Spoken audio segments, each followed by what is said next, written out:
What's going on, guys? I'm LaFave, and today I want to talk to you about my first roll of Kentmere 400.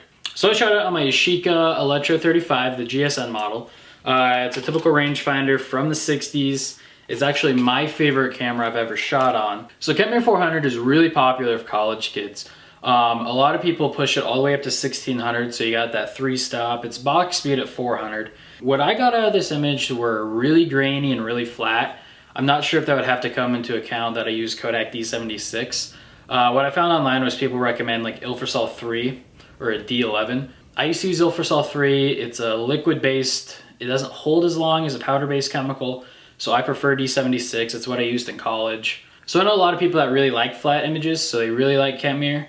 You can always add contrast in post, whether you're using Photoshop, Lightroom, or your traditional darkroom. Personally, I like real punchy, blown out highlights, super dark shadows, real high contrasty photos, but you can always add that in post.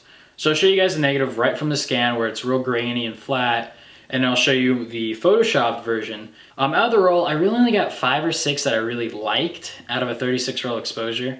Some of them are portraits. The portrait I have in there is of me in my car.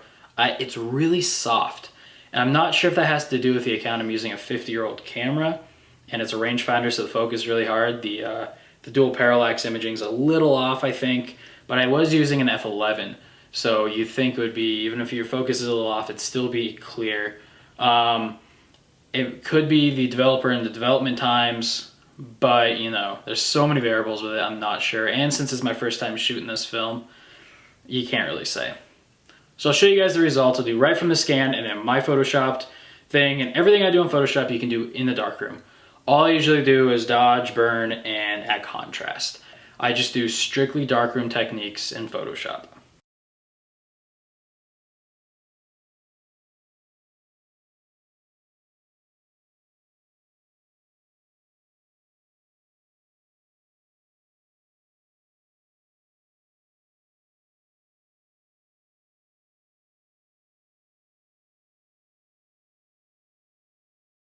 So after you guys have seen the images, I'll let you decide if you guys want to try Kentmere 400.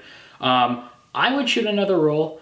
I wouldn't necessarily do it for any kind of actual photo assignment for school or for something I'm going to turn into a newspaper if like I do a contest or my personal work. I'll do one just to test it out. It could have just been my camera. I'll use an actual SLR with good quality lenses, not just a 50-year-old rangefinder. Other than that, I am pleased with the images I got. I added some contrast and some dodge and burn, and I think they turned out relatively okay.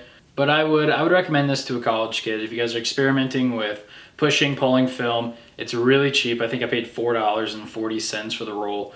I just got it from an online thing. You can find them at your local camera store. You can buy them online, eBay. There's a whole range of places you can buy film at.